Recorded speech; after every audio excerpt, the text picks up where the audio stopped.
Menoteng na lomo. Diversity is beauty.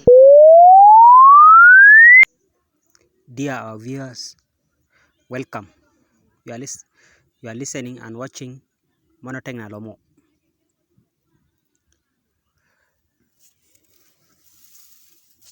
It has been a long time. Today we are looking into the grammatical gender in the Nyepo language. The Nyepo language is an Eastern Nilotic language family member. It is distantly related to the Otuho, Lango, Masai, Turkana, Jie, Lokoya, Teso, Dodoth, Nyangatom, and Karamojong, and closely related to all the Bare speakers. Sometimes the Nyepo language is considered a dialect of the Bare language, together with the rest of the Bare speakers living in South Sudan, Uganda, and DR Congo. The Nyepo is a tonal language, and its sentence structure is subject, verb, object, with vowel harmony. Due to its keenness in using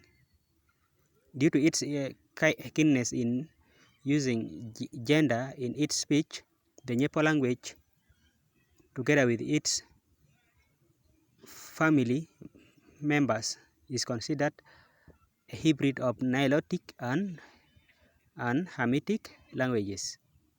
The gender keenness is a bad news for other South Sudanese who wish to learn the Nyepo language, due to the fact that there is no rule to determine the gender of a noun just based on the way it is written. But to speak correctly, one has to learn from the environment naturally by memorizing. The good news is that the Nyepo sentence structure is the same as that of English. That means if you already know English, it will be easier for you. Meaning, sometimes the words in a Nyepo sentence stand in the same position as in English. E.g., kinyo a napot, meaning food is good, exactly in the same position. Where kinyo means food, a means is, or are, or am. Napot means good, with na prefixed as the feminine gender marker for the adjective good. Unlike in English, every noun in the Nyepo language is either masculine or feminine. When a Nyepo is speaking, he or she determines the gender of the noun and chooses the right adjective form.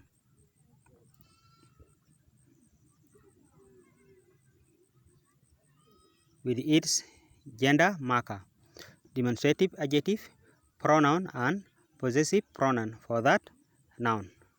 In our today's lesson, we are going to look into how gender works in the Nyepo language. In the Nyepo language, gender of nouns is not treated the way it is done in the French language, where the way the word is written determines the gender of the word.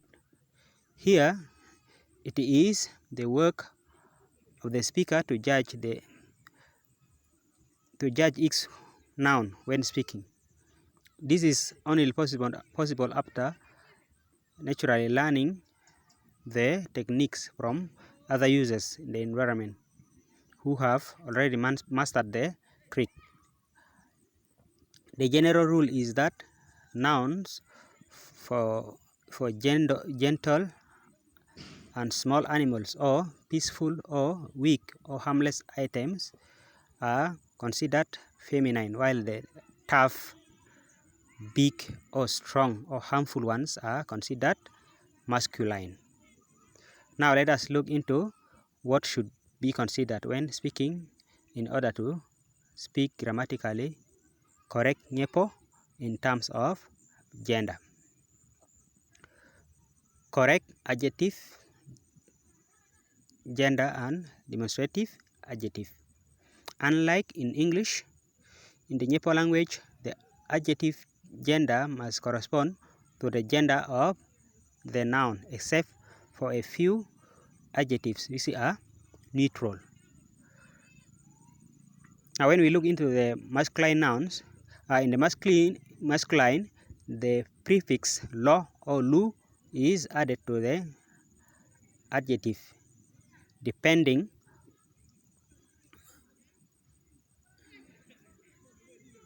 on the vowel harmony of the adjective.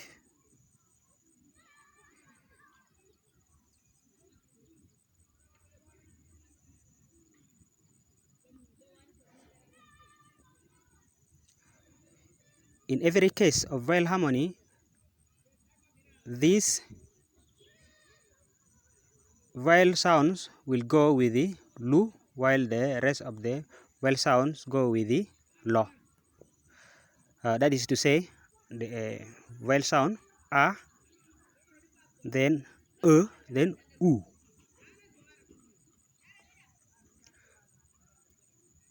Opposed to o and o. E.g. lotor, lurua, lukamiru, lokoka, lukako, lobaka, lomunyan, lomaring, lukuluri, loidong, lolikito, lobanga. So here, these examples are just given to show you how vowel harmony works, but these ones are not adjectives. All of them are not adjectives. Sample sentences. Let us take the word lobanduk. This is agama lizard in English. Lobanduk are lo bijo,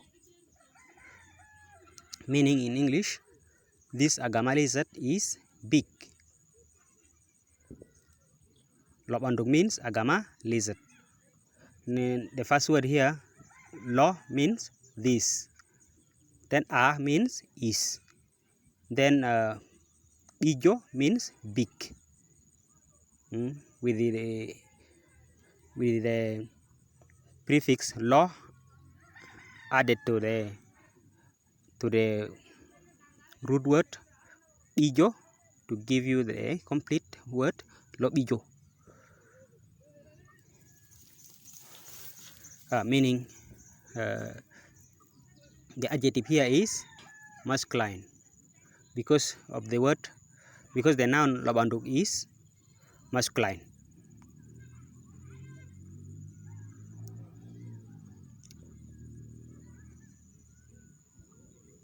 The other example is lu bang lu galang,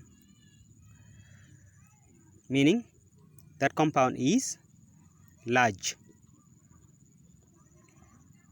Now let us look into the neutral adjectives. Lobanduk minge.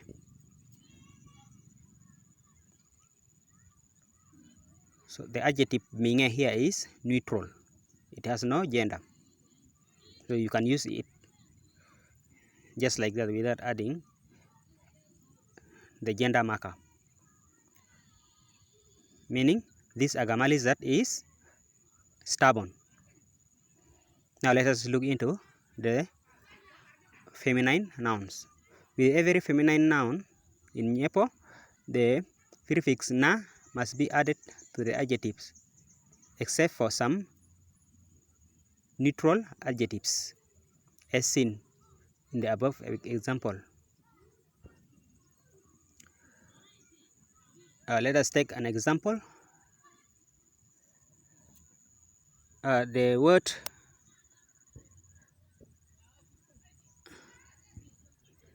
the first sentence is namini nabijo.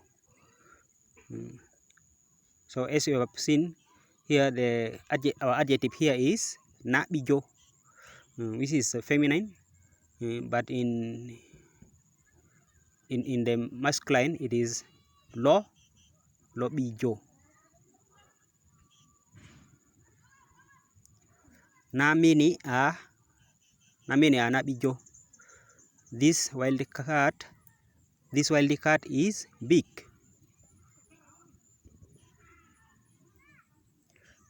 Let's take another example. Nu mini naru. That wild cat is black. Another example. Namini minge. This wild cat is stubborn. In the Nyepo language, the demonstrative adjective is divided into 3 forms in relation to the proximity to the speaker and the listener in respect to gender and number. The first one is speaker determinant, or SD. The second is listener determinant, or LD. The third is distant determinant, in the bracket DD. Now let us look into the following table. This is a table showing the demonstrative adjectives in the Nyepo language. So you need to put in mind that in the Nyepo language we have masculine singular, then masculine plural, feminine singular and feminine plural. The SD, which is speaker determinant. If I'm the one speaking, if something is near me, near myself, who is speaking, I will say this. I will say this. And in Nyepo, when it is masculine, you will say lo.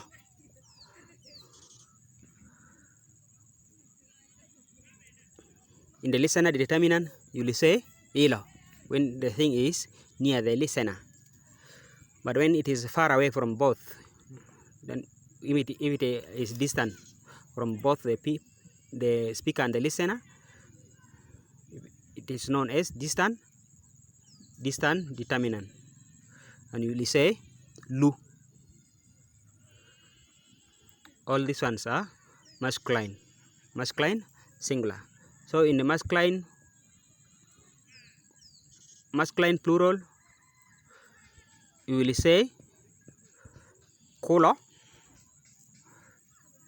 for this, kilo for those over there, kulu for those. Lo means this, then ilo means that over there, then lu means that.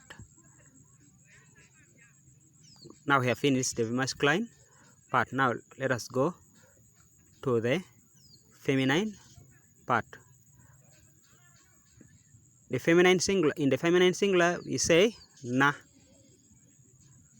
We say na. If the noun you are referring to is near you who are speaking, you say na, or this in English. If it is near the listener, you will say ina.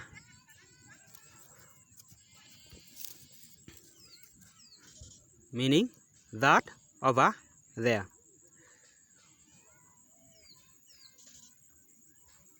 If it is far away from both, you will say nu.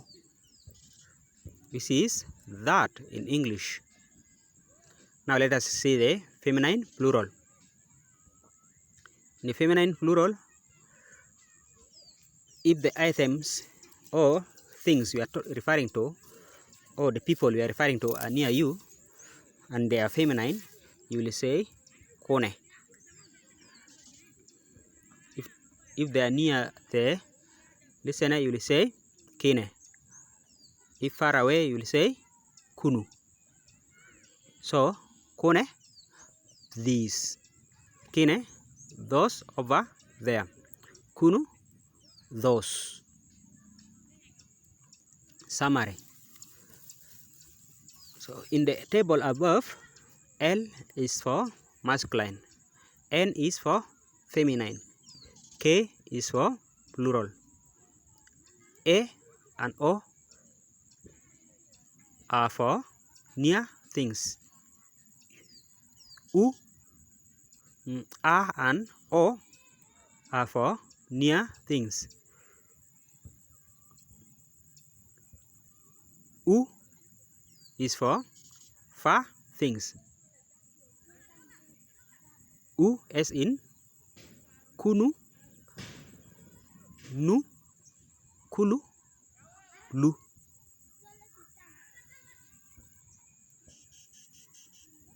Example.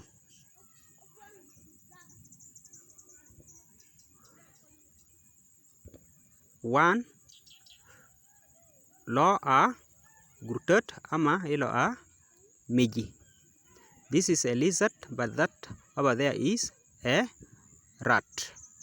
Number 2, na a pata ama ina a kurupute. This is a rope, but that over there is a leaf. Number 3, kulo a guru ama kilo a mijok. These are lizards, but those over there are rats. Number 4, kune a pata ama kine a koropo. These are ropes, but those over there are leaves. Lu a gadini, anu gue a sumuti. That for masculine is a tree, and that for feminine is a fish. Kulu a kaden, akunu gue a somot. Those for masculine are trees, and those for feminine are fish. In our next lesson, we are going to look into the pronouns and the possessive adjectives of the Nyepo language. Please like, share, and subscribe to Manoteng Nalomo to motivate us to give you more. See you in the next lesson. Tinate.